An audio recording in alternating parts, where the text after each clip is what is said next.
என்னது வங்கக்கடல்ல காற்றழுத்த தாழ்வு பகுதி உருவாகுதா? என்னன்னு முழுசா சொல்றதுக்கு முன்னாடி நம்ம சேனலை சப்ஸ்கிரைப் அண்ட் ஃபாலோ பண்ணிக்கோங்க.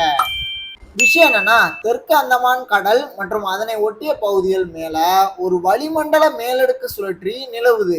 இது காரணமா இன்னைக்கு சனிக்கிழமை தென்கிழக்கு வங்கக்கடல் பகுதியில் ஒரு காற்றழுத்த தாழ்வு பகுதி உருவாகி இருக்கு.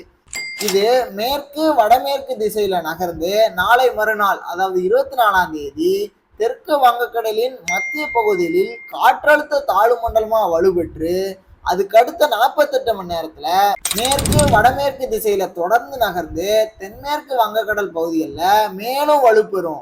இதன் காரணமா இன்னைக்கு தமிழ்நாட்டுல கன்னியாகுமரி, திருநெல்வேலி, தூத்துக்குடி, தென்காசி, ராமநாதபுரம், புதுக்கோட்டை, தஞ்சாவூர், திருவாரூர், நாகப்பட்டினம், மயிலாடுதுறை, கடலூர் மாவட்டங்கள்ல கனமழை பெஞ்சிருக்கு.